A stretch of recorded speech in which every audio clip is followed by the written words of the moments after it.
gel লেগে যায় গতিকে আজি আমি সকলোৱে অৱগত আমি সকলোৱে এটা কথা জানো যে আজি 15 আগষ্ট আজিৰ দিনটোতে ভাৰতবৰ্ষ স্বাধীন লাভ কৰিছিলে সেইকাৰণে আমি সকলোৱে কৰ্তব্য উদযাপন কৰোঁ তো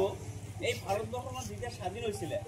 আমি কেইজনৰ নাম জানো 5-6 জনৰ নাম কিন্তু 7,32,780 জন মানুহে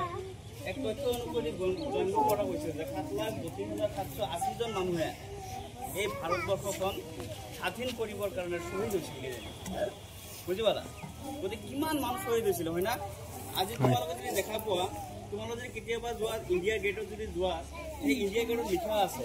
যে ভাৰতবৰ্ষখন কোনে কোনে স্বাধীন কৰিছে তাতে লিখা আছে মুছলিম ধৰ্মৰ লোকসকল আছে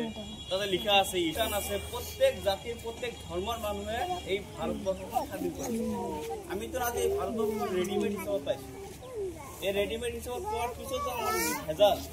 গতিকে ভৱিষ্যতে তোমালোকক অলপ জাষ্ট এডভাইচ দিব বিচাৰিছোঁ আমি যিটো ভাৰতবৰ্ষ পাইছোঁ স্বাধীন ভাৰতবৰ্ষ পাইছোঁ বহুত কিবা কিবি দেখা পাই আছা বহুত কিবা কিবি দেখা পাই আছা যে এটা জাতি মানে হেৰি কৰি আছে নিৰ্যাতন কৰি আছে বেলেগ কিবা এটা বিভিন্ন ধৰণৰ কিবা কিবি দেখা পাই আছো না মুছলিমে হিন্দুসকলৰে হিন্দুৱে মুছলিমসকলৰে এনেকুৱা কিবা এটা দেখা পাওঁ না নাই পাওঁ কিন্তু এইটো যাতে আমাৰ মাজত হ'ব নালাগে কাৰণ এই ভাৰতবৰ্ষত ইয়াতে সকলোৰে অধিকাৰ আছে জীয়াই থাকিবৰ বাবে গতিকে এইখিনি অধিকাৰ কোনে দিছে মহাত্মা গান্ধী আমাক স্বাধীন কৰি কিনে হৈ গ'ল 7,32,780 জন মানুহ আছিল তাৰে এই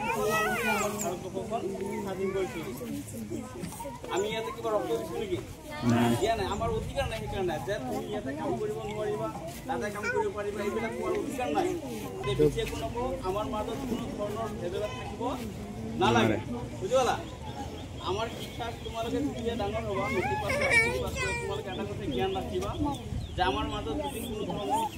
মানে ভেদাভেদ নাথাকে যে ই হিন্দু ই মুছলিম এনেকুৱা ধৰণৰ কথা আমাৰ মাজত হিংসা ভাৱ নাহে বুজি পালা ঠিক আছে